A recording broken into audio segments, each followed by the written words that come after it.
All right, I think we're good. Kevin, you got me? I do. All right, 10-4. All right, well, welcome everybody. This is a special edition here, our Daily Brew, and very pleased to announce we got a great friend of ours, and he's become a friend of mine over the years. Our director here at Florida Division Emergency Management's with us tonight, and obviously he's the big dog at Florida, and Florida's preparing for possible major hurricane, and the intensity level's up a little bit, right, Kevin? This one's kind of sneaking in fast, I think, and I guess my one question is the whole government there and all the concern. Let's like so many Floridians are kind of like blowing these off anymore. They're like whatever. But what is like the concern level right now, being it's like 3 days away with the state? Yeah. So this is very reminiscent of Hurricane Michael. And I'm looking over here to the side on your weather page, Mike, on these ensembles, the potential tropical cyclone 9 model track guidance. This is very, very eerie, very similar of Hurricane Michael coming through just about the exact same area. Very, very interesting graphic, I think, and even I think viewers need to, and you and I were talking about this just offline, but viewers need to understand what a big evolution has happened with the National Hurricane Center and the National Weather Service. And I think, Ken Graham, Mike Brennan, Jamie Rome, they should certainly be acknowledged for what they've done. The PTC that happened for Hurricane Michael, when it came out, it said tropical storm, tropical depression, something like that. For the first time ever, the Hurricane Center is gone out and said hurricane and even major on this PTC track guidance. They have never done that before. Mm-hmm. And again, I think it's the right thing to do. The models, that the Euro and the GFS and Icon Canadian, all of those things are saying major. So they went ahead and put the M on the map. So I think that's fantastic. I think that has certainly gotten people's attention with this, and I'm glad it has. The thing that we fear the most, to answer your question, Mike, is complacency. This particular area, based on this track right now, looks like Tallahassee dead center. We haven't seen a major landfalling hurricane here in the Tallahassee area that I can ever remember. It certainly, maybe I'm not saying it's outside the realm of possibilities that they haven't had one here, but in the last several decades they haven't had one. So people are noticing, they're paying attention. So glad for that, but at the same time, we don't want the complacency to set in and just say, hey, look, I've never left. If I'm sitting in St. Mark's right now, or I'm sitting in Carabel, I'm sitting in Apalachicola Bay, I've never left. I'm not going to leave. Some of the storm surge models, with some of the numbers here, are going to be bigger and larger than Adelia. This is not the time. This is not the storm, to your point. To sleep on. This is going to be a significant hurricane, and we need people to be paying attention. So don't be complacent. Right. Do what we ask you to do. Again, I'll recap the 5 things, which I know you've heard me say time and time again, Mike. You should have a plan. That should already been done. Hopefully you got it. If not, make a plan tonight before you go to bed. Make sure you have your kit, your preparedness kit. Then know your home and know your zone. Can your home sustain those 110, 120 mile an hour winds that we're going to see potentially or greater with this storm? Most of the manufacturing in this area, manufactured homes, cannot withstand that. There's been little construction since the Florida Building Code went into effect for this area, which was roughly 2004. So again, some of that pre-2004 is probably not built to a Cat 3 hurricane. So you probably need to leave for that. So that's know your home, know your zone. Am I in evacuation zone? And then once you know your home, you know your zone, keep that gas tank halfway full, the electric charge halfway full at a minimum. If you get to that point, go ahead and fill it up. That cuts down on the number of people that are sitting at the gas pumps and at the charging stations, creates shorter lines. The last thing is evacuate tens of miles, not hundreds of miles. We are working some issues, like for instance, Franklin County, Wakulla County, Taylor County. Some of their shelters are actually in Leon County, but this is going right over the top of Leon County. So we're looking at some things, probably going to announce them tomorrow. The governor will be doing a press conference tomorrow morning here from the EOC, roughly 9:30. So we want all the viewers to tune into that via X, Facebook Live, the Florida channel. They should all be carrying that. But want to encourage people to listen into that. on how we start working with the community, especially in Franklin, McCullough, Taylor counties around Leon County, to make sure that those people have a place to go and a shelter to go to. So lots of stuff coming up tomorrow with the governor's announcement. And but that's what we're worried about is, listen to the instructions, don't be complacent. Yeah, that's good information because you don't think about these smaller counties up there and the impacts that this could be. A little bit different track than what they saw with Adelia and Debbie. Now, like let's say like Debbie, like what's the state worried about? I guess with this storm versus Debbie, obviously the location, the winds, the surge, because we're gonna have a lot of folks that are gonna be like, I was Debbie, I handled Debbie, that was fine. I mean, that's like you said, my biggest talking point this year is don't be stubborn, Florida. I always joke I've become a Debbie Downer about evacuating, and now I'm the guy that's just like, listen, if they tell you evacuate. I've seen what it can do and why you don't want to be there, So this is not a Debbie, right? This is no, it is not a Debbie, and it's not an Adelia. I think those are both very important to talk about. So let's talk Debbie first, but I do want to come back to Adelia because Adelia made landfall as a Cat 3, was just a Cat 4 just offshore, but again, two different storms that's worth noting. So Debbie, again, not tropical storm, Category 1 hurricane, rather compact, moved through the Big Bend area, Dixie County, Lafayette, Taylor County, Gilchrist County, Levy County, right there on the coast, a little bit of Jefferson County, and then moved inland towards Suwannee, Madison, Hamilton, and then on into southern Georgia. So very compact, very small, very defined area that went through there. Not a whole lot of impacts down into Marion County, Alachua County to the south, and so on. Compare that to this storm. This storm is going to have tropical storm force winds 250 miles from the center. Take those two things into in both directions. You're talking about a 450 to 500 mile wide tropical storm swath and path. Right. Why is that important? Saturation levels, and Mike, that's something you may want to go over after I have to drop off, is the saturation levels across the state. The state is very wet right now. Super saturated from Hurricane Debbie. We had record rainfall in that area. So with these hurricane force winds and tropical storm force winds exceeding so far out, lots of vegetation is probably going to come down. Power line, veg goes into power lines causes obviously power problems. There's going to be some widespread vegetative damage way outside the core area of where this thing's going to land. So that's the big thing here is Cat 1 versus Cat 3, maybe 4. And then now let's take Cat 3 for Cat 4 in Hurricane Adelia. Hurricane Adelia, again, a rather tight storm going through Northeast Florida, or say Gulf Coast to Northeast Florida. This one, very wide storm. So the storm surge, and again, I'm not a meteorologist. I heard you say that the other day, not a meteorologist. The smart guys, we just listened to a bunch of smart guys like Jamie Rome, Mike Brennan, Ken Graham, and others. But those guys are telling us, that with those tropical storm force winds so far out, there's going to be storm surge up and down the entire, the storm surge expert today on our 515 call said there's going to be storm surge all the way up and down the west coast of Florida, from Collier County, the Keys, all the way up through Apalachicola Bay and into Port St. Joe area. Well, that was one of my big questions, Kevin. The surge. Looking here in Pinellas County, not being selfish, that's my home, but Tampa Bay is also a huge market, or a lot of population. But man, I was seeing 10, 11 foot tides in Clearwater and Old Tampa Bay, and those are almost double from what Adelia got, and that's significant. And I think we're going to see a lot of evacuations, I believe, if those numbers hold true. And if this thing ticks a little bit to the east, man, it changes everything. And it does. And that one thing nobody wants to be hit by a Cat 3, 4 hurricane in the state of Florida. We certainly don't want to come Tallahassee. We don't want to go in the area that got hit by Ian and Debbie, Adelia and Debbie. And we certainly don't want to go into to Tampa. But somebody in that area is going to get hit, and we need to be prepared. Everybody needs to be prepared. That thing's another thing. Since as I came from Pasco there for a couple of years. When we talk to the individuals that watch your cast, when we say disaster local, what we really mean is hyper local. Why your city government is in charge in your city, your town, your county. We need you, the homeowner, the business owner, to be prepared.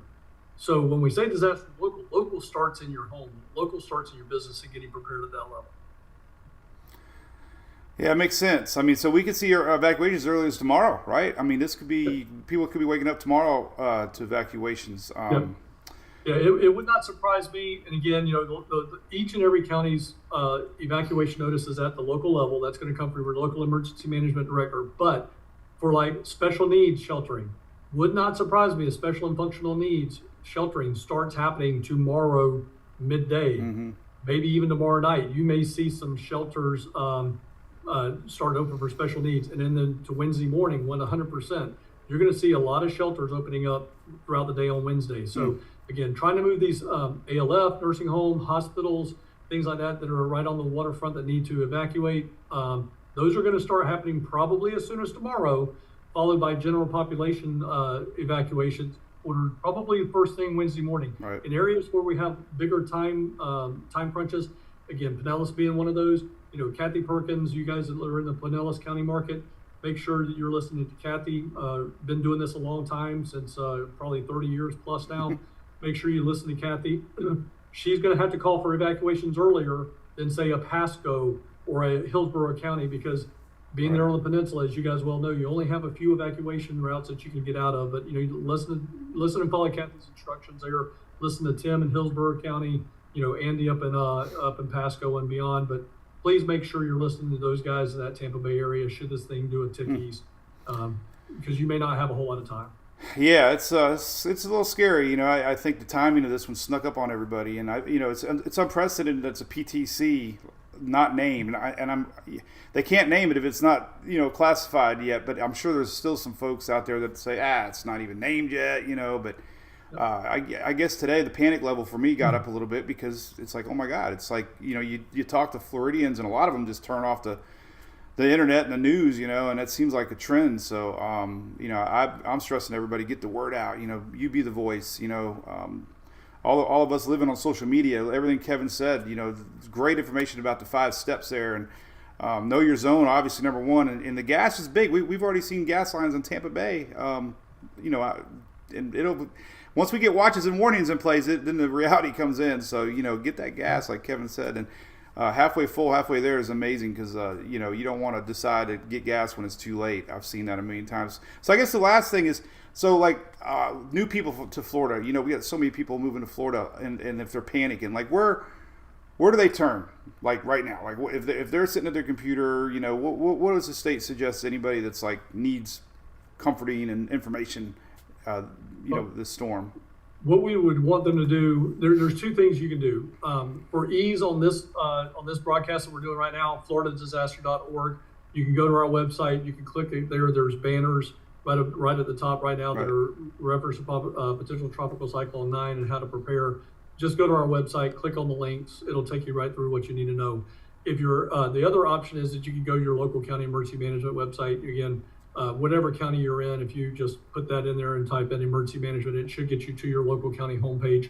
I know a lot of news stations, mass media have some type of hurricane preparedness usually on their website. Obviously, if you go right to Mike's weather page, it's got some tips for you on that weather page as well. So please make sure that you go and you look and do that. Again, go to floridadisaster.org and click on our website. You can also get to us through Twitter, Facebook. I guess I got to stop saying Twitter as I look over at morning. X, Facebook. We're also on Instagram. That's right, Instagram. We're even on LinkedIn. But I think just one shout out I want to do. You talked about fuel. The governor signed an executive order today. I talked to him yesterday. He's like, Kevin, let's get fuel in here. Let's get power trucks running. We've already amassed between FPL and Duke and Florida Municipal Electrics. We've probably got roughly about 12,000 assets and resources already in the state. Trucks, about 200 plus trucks are coming with fuel from Louisiana on one of our contracts. We've already opened up the ports and the drivers can operate past their normal hours. They can carry heavier loads. All of those things have been waived. And, the governor's, as people have seen in Florida these last 6 years, the governor has been out in front. He's been the tip of the spear, wanting to make sure that we're meeting the needs of the citizens and everyone. So again, it's easy for me to do my job when I got Governor Ron DeSantis, because he said, Kevin, I'm going to go ahead and give you the EO today. That's going to give you plenty of time to be prepared. We haven't always had that in Florida. Yeah, no, And we've had that's a big deal. we've had our share of hurricanes, that's for sure. And I've always admired how quick the recovery response has been. But yeah, let's just hope this one's not as bad as some of these models are. But I really appreciate you taking the time, and Yep. hopefully word will spread a little bit more. That hey, we got something coming, and I'll definitely link your all site for sure, and get the word out there. I know I did talk to Kathy today actually, and she sent me some links. I got your website pulled up here and showed it, but every county is linked on your all's website, which is great, so that you can get your local county EOC information right from floridadisaster.org. So I'll link that for you guys. Well, one last thing before I go with you, Mike, or I guess it's two last things. Just want to remind everybody the governor and I will be doing a press conference tomorrow, 9:30-ish here. Again, you can see that on Facebook Live, Twitter, or again, X, and other places. But this is personal and professional at the same time. We are about 5,000 followers away from being the lead agency for people following us. We're at about 111,000, give or take, right now. We need about 5,000. So everybody that's on this show, make sure you're following us on X, on Facebook, Instagram. Help us become the lead agency for the state and for the governor on social media platforms. So, Mike, I appreciate you having us, and it's always fun to sit and just talk to you a little more, not as formal, and appreciate everything you're doing to get the information into people's hands. Yeah, well, thank you so much, and I know I'm friends with a lot of your team now, and I'm very fortunate to be part of this family, and I'm a Florida native, so this couldn't be a better marriage. So thank you so much for trusting me. That means a lot. So and your whole team. So, well, good luck. I'll be up there chasing this thing, so we'll probably be bumping into some of y'all. Yeah, no doubt. In a few days. You're in Tallahassee. Swing by and see us. Well, I'll get some of that halfway full, halfway there beer when we're all done, because I know they package your own beer. That's why we love the state. All right, take care. All right, have a great night. All right, you too.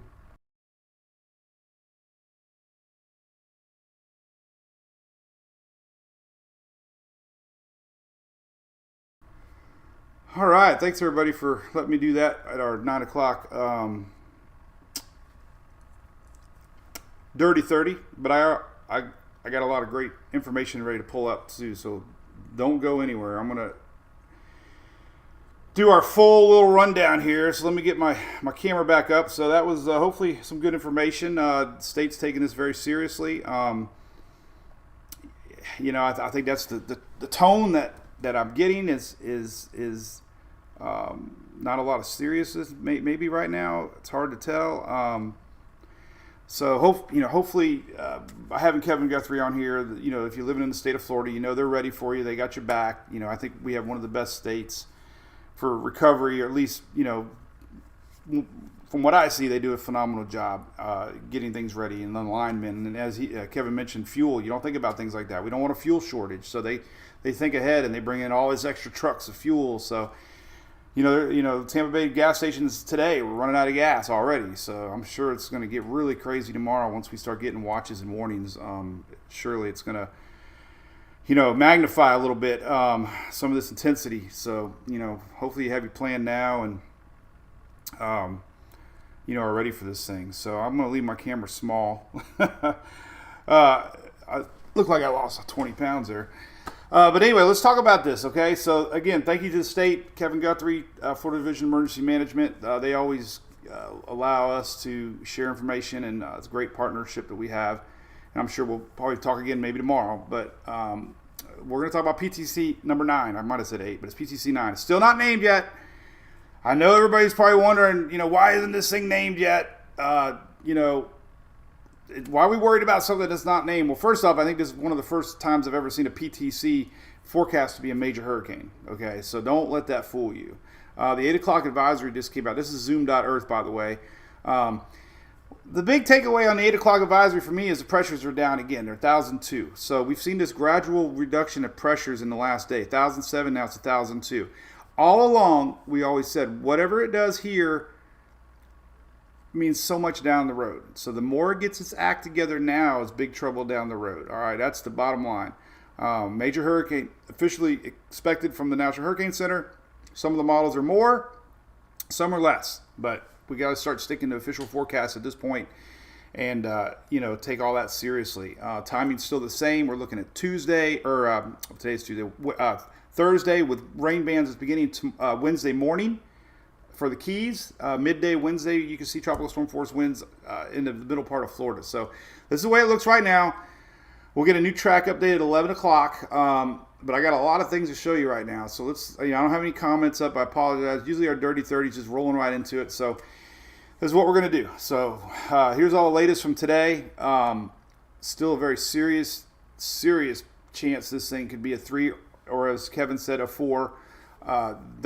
They always plan one more than the official. That's kind of the thinking there for a lot of folks anymore, is to plan for one more. We got a weird phenomenon going over here. We got a system in the Pacific here crossing into Mexico, kind of messing things up with the wind shear, which is a good thing. But the interaction of the two shouldn't affect anything. But it is odd to see tropical system in the Pacific here approaching Mexico. There's our system starting to get some spin, and none of the models are really showing any effects between the two. But I don't recall ever seeing a developing system in the Caribbean with a system off, over the Pacific at the exact same time. This is a little bit because that MJO passes through. We get bubbling of thunderstorms and better convection, and we're kind of seeing that. This one, I don't even know the name of it. I think it's I don't even know. Well, hell, let's look at it. Tropical tidbits here, because I'm curious now. I think it's Chris or something, or John. Oh, John.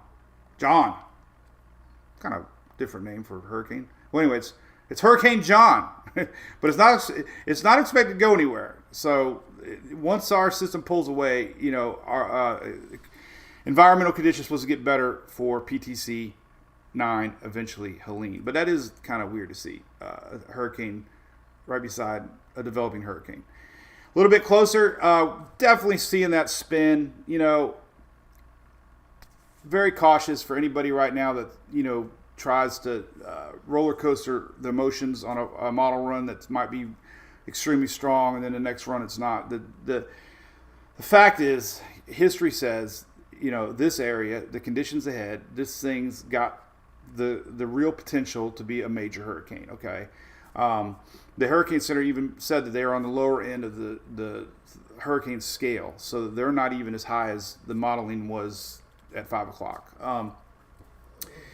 But you can definitely start to see a little spin down there. Here's the big question mark. This is Cuba, and this is the Yucatan, or gap right here. We got it. So all along, it's all about this turn and how east and how west this goes can change a lot down the road. Okay, steering patterns are pretty much locked in, but we still don't have a true center yet. And a little wiggle to the east, a little wiggle to the west could definitely change things towards the peninsula or the final landfall up in the panhandle. So we're watching it close. But this whole general area here is definitely taking on some spin. You can see it. It's starting to wrap. This is the early stages. The fact that it's 1,002 pressure right now, it means it's definitely organizing. Once it gets into 900 range of pressures, then it's really going to have a chance to start intensifying. That's what we worry about a little bit. Here's the latest track. We'll get a new one at 11. We got that big zigzag about high pressure over here. Then we're going to have a weakness with the frontal line. It's going to turn back northeast, and then it's going to turn back west. We got a zigzag going on here.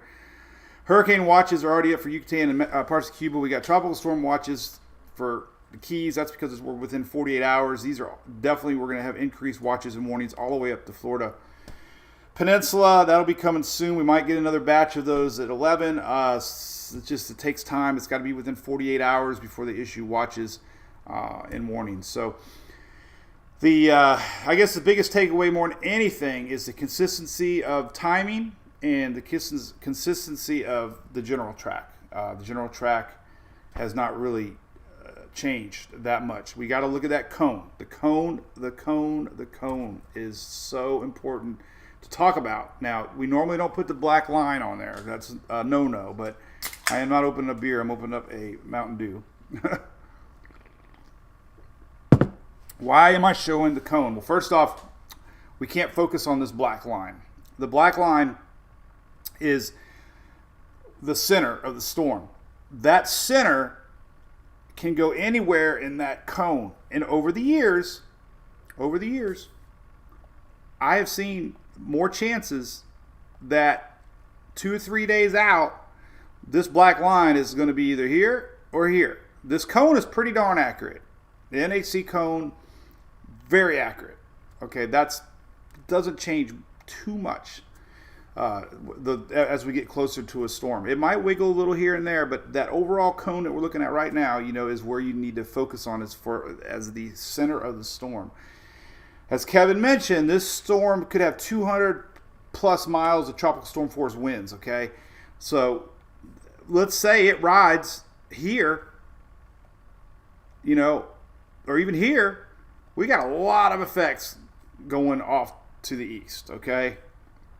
We can't focus on that. So many folks focus on the center line, and they don't realize that the effects are going to be well outside of that cone, okay? So don't think that's just the impact area. That's the number one misconception. This is a really good track. I think, spaghetti models have been really doing an amazing job on consistency.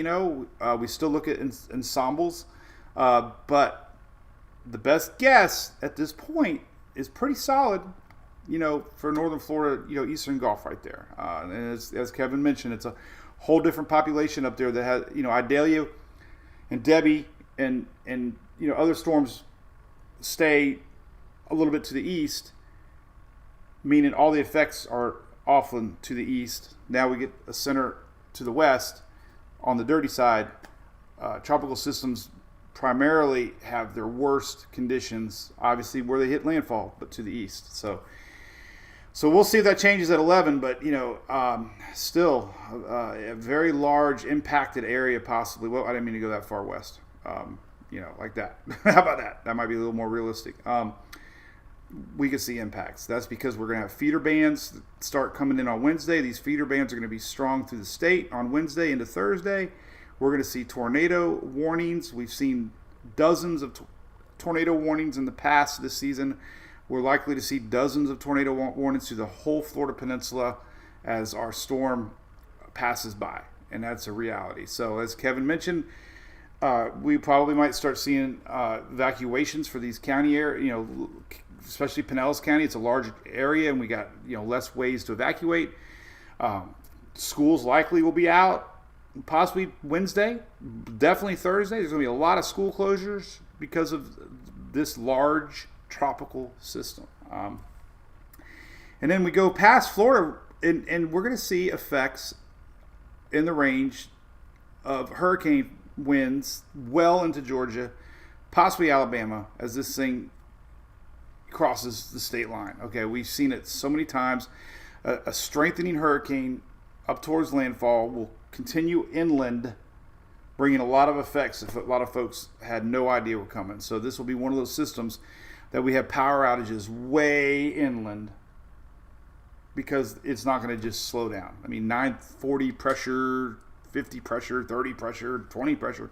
It'll take time. This thing's going to be going so fast that more effects inland. I'm gonna go out and say, because of the forward speed of this thing is not going to slow down. So if you're in Alabama, you're in Georgia, South Carolina, you're going to see effects from this thing later Thursday, even into possibly Friday. So this is what we're watching. I mean, they got an official major hurricane here, and timing for this little M right now currently is Thursday at 2 p.m.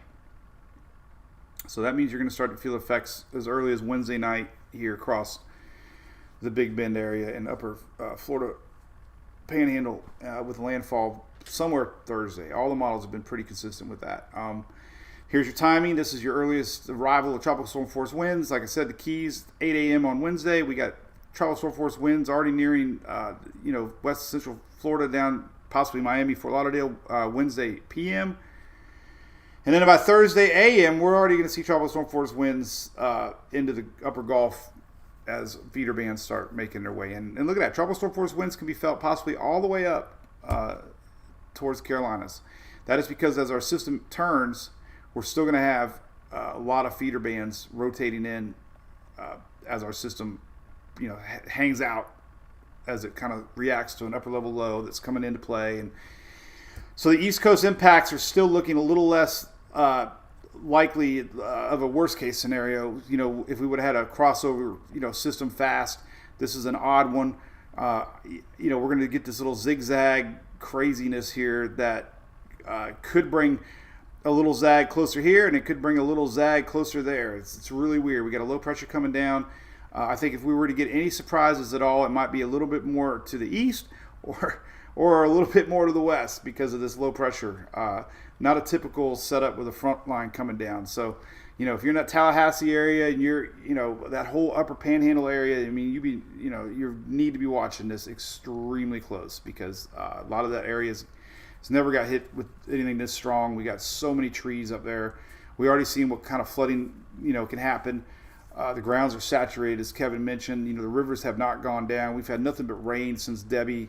That whole area up there was just so, hit hard with double-digit rains that flooding is going to be a huge concern on top of tornadoes and surge. I got surge maps I want to show you here in a second, but here's current rainfall. Interesting to show you this because it's going to stall, and we could have some big problems in the mountains here. This thing's going to slow down and stop. So we're going to have potential flooding inland from future Helene. But here's our big numbers. But the big takeaway is this. Okay, this is your flooding potential map. So red is pretty serious. Pink's only one level up. So big area here could experience some significant flooding, flash flooding from our system as it comes ashore. So definitely big concern. I know. I'm sure the school's going to evacuate, I would think, and come home. There's a lot of kids up there, so that's going to be a big concern getting out and when they decide to get out, because once these rain bands start coming in as early as Wednesday night, Thursday morning, it's going to go downhill fast, timing wise. Now we're going to talk about all the coastal areas here too. Florida West Coast. We got this graphic came out today. This kind of puts it in a nutshell exactly where we're at. So green, heavy rain, 926, 927. Notice all of Florida is included in heavy rain all the way to Alabama, and it stretches out, heavy rain through parts of Carolina into Virginia. That is the rain side, okay? We have flooding likely in the pink shaded area for most of Florida up through Alabama and Georgia and parts of South Carolina. And then we have these extremely high winds, hurricane force winds likely, possibly, near in Panama. And down here, all the way down to possibly the Keys. So that, and half of Florida here is going to experience high winds is that. So, again, we don't focus on that direct landfall. Pinellas County, where I live, down south of us, coastal areas, there is concern of, 70, 80 mile an hour wind gusts. The one run of the GFS showed that. So, there's a legitimate chance of hurricane force winds, especially if these things tick, just a teeny little tick. I'm less confident of being concerned about a last minute major shift because of the steering patterns ahead. I guess Florida Peninsula would really raise your concern if this thing develops east of where it thinks it should develop currently, and that would mean you would ride on the eastern side of all those ensembles. So again, it really, the steering patterns aren't changing. We're going to get that zigzag. It's all where our system kind of sets up. And historically, strong eastern hurricanes tend to go more east than west. Okay, they tend to. They naturally want to turn east a little bit, so they're going to be pushing that high. It's a battle, but stronger systems sometimes do little sneaky things we got to always watch. That's why that cone is so important. I don't have to tell anybody that was down at Fort Myers. That was the outer edge of the cone. Tampa's in the outer edge of the cone. Not saying it's going to happen, but there are ensembles showing you that. So it's still important to look at these ensembles. All right, so I haven't hit the refresh button yet. These are the 18Z spaghetti models on tropicaltidbits.com. You can see that general high consistency now, right? We got that slowdown, we got the turn. So let's do a refresh on the 00Z. Let's see if there's any changes. We'll see. No, I didn't even see anything. But anyway, there's your freshest models. And there's that little turn north. So, I don't think we're gonna get a turn east. I think our east turn would come early, but we're always gonna hit this little turn because of this low pressure coming down. There's a cutoff low coming down. This thing's gonna get attracted to. There's talk about a Fujiwara effect where the two lows combine, but that's kind of what's gonna happen. The upper level low is gonna absorb this low. So we're going to have one low pressure area that's going to stall, but there is that motion a little bit last second that, Tallahassee area right now for a direct hit still in play. And Georgia is going to experience direct landfall. So that's a pretty tight modeling for your direct hit. I will say that has been very consistent with the models. Not sure what CTCI is doing. You always get that one outlier, but very, very tight spaghetti models. Now, intensity models earlier today did have a couple touching Cat 5. We had a couple touching Cat 4. We had several Cat 3. Let's see what the 00Z. They came down a little bit. Hopefully a trend. I shared the latest 00, was it 18Z? 18Z. A couple of our intensity models went down. So I will say, a lot of discussion online about Hurricane Hunter data might not be the best data until the 00Z comes out. So we'll see if this is a trend, but that's a good trend. We don't want no 899 pressure hurricane. Trust me, we do not want that. But major hurricane, still very serious to talk about. So here are some of the latest. These are your 18Z. All right, so I posted this earlier before we went live, and two of the models that were showing crazy, 910 pressure now are showing 961, 964. Still strong, Cat 3, guaranteed. 100 plus. Is this 10 meter winds? No, that's 850 winds. Oh darn it, I had 850 up. Anyway, well that's 113 knots, 10 meter. Well, that's 938. Well, anyway, so 960 millibars still Cat 3, your Haas models. We'll see what they do at midnight. Notice the track, pretty consistent. Notice those browns and the whites. Those are strong hurricane gusts. Kind of reaching over to that Florida Peninsula. Wide system, as Kevin talked about. That was one thing I know the National Hurricane Center is stressing on, is this system's going to be wider than most, and that's going to push more water, more surge, more hurricane force winds possibly along the coast, even without a direct hit. So it's important to look at these white and brown numbers here and know those are 60, 70, 80 mile an hour wind gusts. Knots, actually. But we'll see. That's 850, though. But anyway, I know the GFS showed hurricane force winds, but you get my idea. East Coast, large system. Now, the HMON's still coming in at 918 millibars, so we're not going to get the pom-poms out yet. And then the latest HWRF is at 938. So HWRF's been one of my favorite models. So could see a trend at 00Z maybe, but all four of the hurricane models still showing a Cat 3 at least, okay? I pulled this one up. This is just off Tropical Tidbits. This one just kind of gives you the idea of what the rain could look like. The Icon is coming in a little closer to Tampa.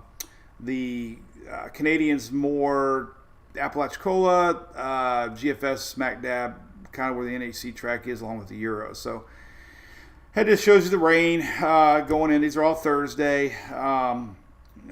Just kind of solidifying something's coming. Okay, I mean, we got some high confidence of a storm at this point. Anybody in that peninsula, as far as rains go, you're gonna have feeder bands. We're gonna have tornado warnings. I know this morning I showed the radar loop from Beryl. The radar loop for Debbie, and then Idalia. And when our system approaches, we're going to see feeder bands coming up, spinning around and bringing nasty storms, beginning Wednesday. And those feeder bands can have tornado warnings. It's a simple fact. We're going to see a lot of tornado warnings as this system's still to the south. And then when our system goes to the north, feeder bands are going to be coming in out of that Gulf of Mexico, and they're going to come through the whole state, okay? In fact, let's take a look at that. I want to show you exactly what it'll look like here. How that feeder band thing works, because it's a lot of the tone that I get from folks is they focus so much on that center, they forget the inland effects are going to be pretty bad also. They're like, oh man, I think it's going to be that bad over here. So all right, so here's the latest H-Wharf, kind of showing you a really nasty line here that could be impacting Wednesday. Here's another line down here. Just kind of showing you, Wednesday night into Thursday, we could see bands of storms on both sides of the coast, and that's these come in with potential strong chances for tornadoes, and that'll extend northward, up through Georgia, South Carolina. These feeder bands will be fueling off the Atlantic, so again, South Carolina into Georgia, into Alabama. The storm's going to be wrapping around. These feeder bands get down here in the Gulf and they come back around. We got a really nasty one here, west central Florida. This is landfall, but we could still be seeing effects late Thursday night, coming in around the backside of our center. So it continues, especially and this is where the surge gets bad for our west peninsula side. As our storm, we get water pushing in as it goes by, and then we get water pushing in as it leaves. It's crazy. That's why we sometimes see surge coming in after the storm, because here we go. This is what happens. We're going to talk about surge now, but Wednesday night, our system's coming in. It's pushing water. Water levels are already high now, but when it passes by, the backside starts to push in storms as it goes by. So that's why we get a lot of hours of persistent surge. And when we surge a lot here along the Florida peninsula, it's because we get a tide cycle, a high tide, it raises, and then we have a low tide, but then these winds don't allow a low tide to ever leave. So our low tides become high tides. Well, then the next passing high tide gets even higher. And a lot of times the surge comes in the second high tide because that water never left, and then we get another high tide cycle with persistent southwest winds. So that's why surge is big. Now, I talked about it earlier. Now the surge, let's talk about the surge. Luckily the surge went down a little bit, but I'm stressing, compared to other, now these were worst case models. I've never seen, this is 12Z. So I don't make knee-jerk emotional reactions to model these, okay? But 12Z models, I've never seen nothing like it. 899, 910, like unbelievable. So, let's hope the 00Zs are more realistic, pressures. We don't, nobody wants a 4 or 5, trust me.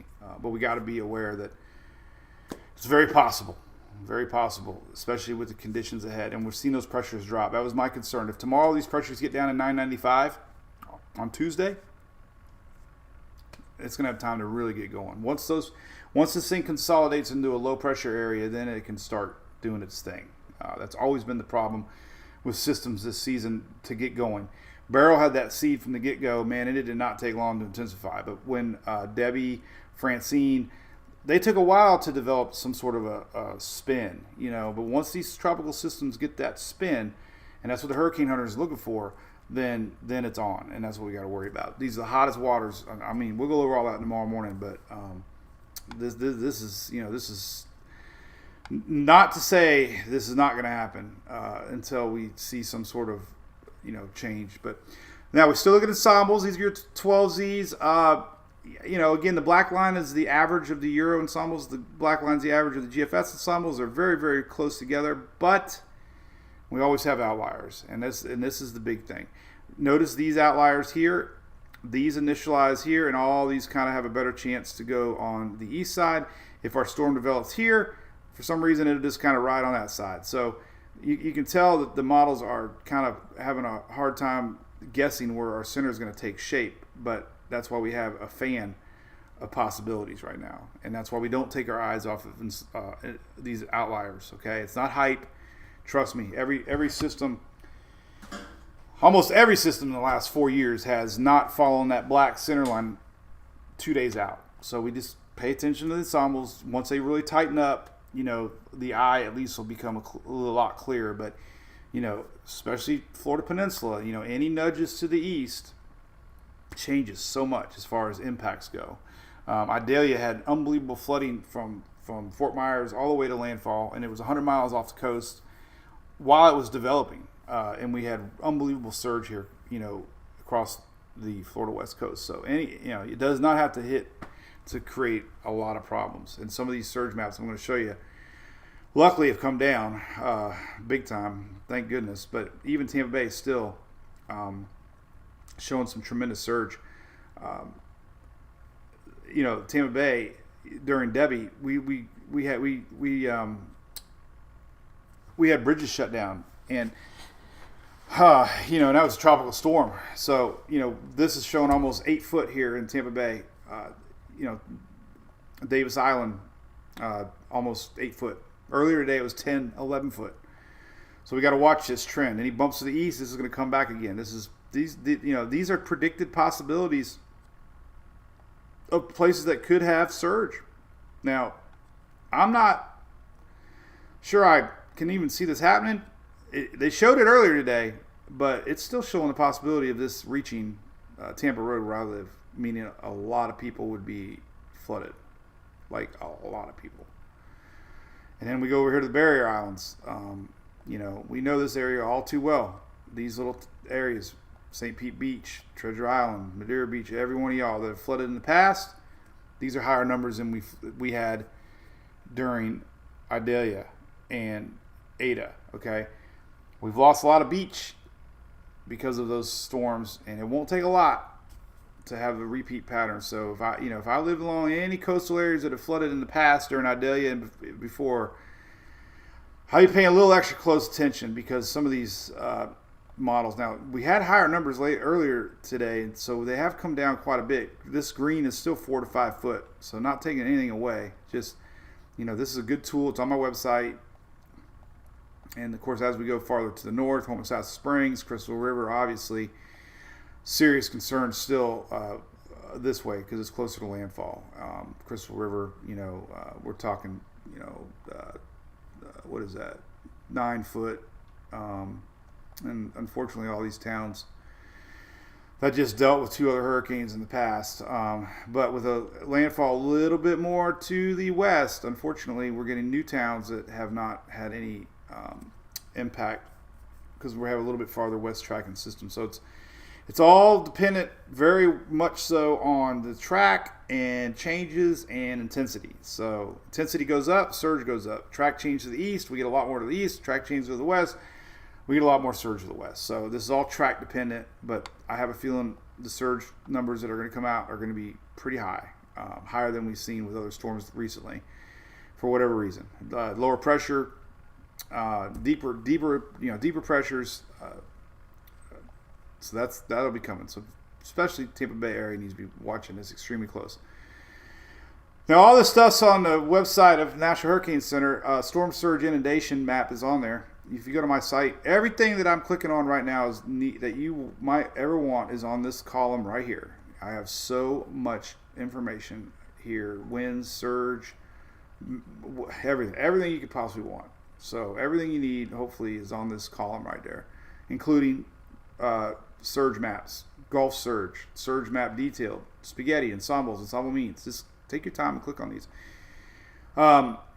So this storm surge inundation map is kind of a worst case scenario from the National Hurricane Center, but these numbers are a little more scarier than what I just showed you. So that Sierra is a different output than the National Hurricane Center. National Hurricane Center showing, red 9 foot, which is, pretty massive for a non-direct hit hurricane. So, some of our bridges could be underwater. Debbie was closed, so these are official worst case scenarios along our barrier islands. And was this 5 o'clock? Because man, it sure looks like it was 1 o'clock. But that's 4. That was the latest one. So man, this is, this is a lot more aggressive than that map I just showed you. So this is something that I'm very concerned about, honestly, for my area. And as we go north, there's a lot of areas, a lot of population here that could be dealing with flooding from a non-direct hit. And this is just for example where I live, we technically could have water across Tampa Road. Our bridges can be underwater. This map's on the site, so if you're asking where you're at, I don't even have comments on it, but look at Tampa. I mean, we got surge up into that bay. That's going to be a big problem for downtown, and this extends south. I mean, look at this area here. I mean, so I was cautious to show the updated Sierra map because the National Hurricane Center is still showing some pretty big numbers. So we'll see if this holds true. 11 o'clock, we'll get a new inundation map. But, this is all the way down to Port Charlotte, Northport.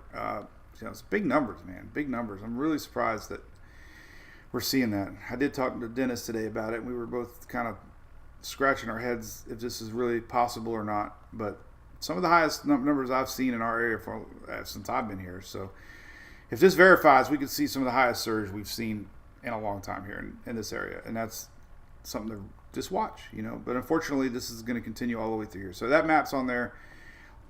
A lot of areas could be dealing with that. Another map that I was really intrigued about here, I have this link too on my site in the same area. These are tide maps. Came down a little bit, but St. Pete still 8 foot plus. Okay, this is a combination of surge. So again, like when we had Ada back in 2020 when I was filming that, and we had all these homes flooded, this was not 8 foot. It was 4 or 5 foot. Okay, and they're showing 8. Earlier today, they were showing 10 and 11. So these maps are really good. You hit the Gulf here, and you get all these areas, Grand Isle, Pensacola, Panama Beach, Apalachicola. Apalachicola would be kind of on the west side, so it wouldn't be as high, but still showing 4 foot. It's a good tool. Cedar Key, obviously 13 foot. So it's a good tool to show worst case scenario here. St. Petersburg, Clearwater Beach, I was surprised. Earlier today was around 10, still showing almost 9. So this is a very proven map to me. It was correct for 3 storms that I chased here in the area, and it's showing stuff to watch. This is an important link to watch. So that's all I got to say about that. And there's a lot of maps on here. We got Naples could hit 5 foot. So again, it doesn't take a direct hit to create problems. So again, we're getting to that point that we start trusting our EOCs. Remember, Kevin mentioned it. I think I still have my link up. Hopefully, do I? No, I don't. Let me pull it up here. FloridaDisaster.org. Some great links here. Actually, Pinellas County shared it to me also. So PinellasCounty.org or FloridaDisaster.org has all the information you possibly want. Make a plan, and here's your county emergency management information. You click on this, look at this. Every county's website, man. That's all you need to know. So any questions about evacuations, about sandbags, about anything, knowing your zone, county emergency management information is where you need to go, okay? And everyone's got their own website and information, and they'll be updating it. So very important to, click on your county, have a bookmark. There you go. Pinellas County, all kinds of updates. So that's where you need to go. So that's a great link, great tool. And that's put out by our state, Florida Division of Emergency Management. So hopefully that will come in handy and help some folks that might have questions. All right. So let's do a bottom line. Bottom line, I know it's not a named storm yet. We have a lot of models that are predicting it to be possible major hurricane. We keep all scenarios open with this cone until we have a true center. We're not going to see a huge change in track. The steering currents don't change with the center. The center is one thing, but the steering currents are another. The center doesn't dictate the steering current change. It'll still basically flow around that same pattern. So that's a definite. Timing is a definite. Timing has not changed. That's a good thing. At least we know. And there really shouldn't be any really major questions other than prepare for the worst. And listen to National Hurricane Center. If you're in an evacuation zone, evacuate. Have a plan. They don't want to create an evacuation. Trust me, it takes so much resources and work with local sheriffs and fire and to coordinate a evacuation. So they put a lot of serious thought in these evacuations before they issue them. So and that's it. And if you live down, towards center, man, this could be a major hurricane. The National Hurricane Center says they're on the lower end right now of some of the modeling. So expect a major hurricane for places that have never had one, possibly in North Florida, and that's bad. So we'll see what the 0-0 models do. Until we actually get a center, it's going to be kind of sitting on the edge of our seats. But 1,002 pressure tells me it's trying to organize. Every day, every update has dropped a little bit, and once it gets down to 995 range, and we start to see some sort of circulation, then it could strengthen quick. I think I read that this might be the most aggressive intensification that the National Hurricane Center has ever predicted in a short amount of time. So that's very possible. Don't get caught off that it's nothing right now. It's got a decent 1,000 millibar. It's got a decent 850 millibar spin. It's got a little displaced 700 and a 500 a little bit. So it's off a little bit. 500. And then here's 800. So it's off a little bit. But once these come together and we get stacking,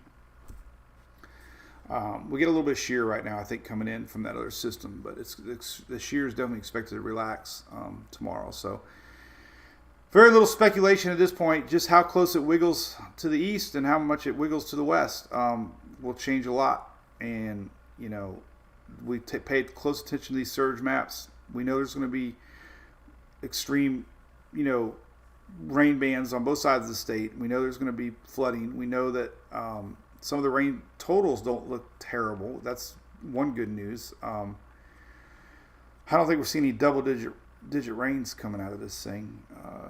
So that's definitely a plus, if there is a plus with any major hurricane. So could be a little bit, maybe 5-6 inches. So that's a good trend. Not seeing double-digit rains. It's going to be fast-moving and won't have a lot of time to do these rain trains. So, if anything, that's good news for Florida at least. We could still have some serious effects as this thing stalls out in the Tennessee area, but that's one good trend that we've seen. Not a tremendous amount of rain.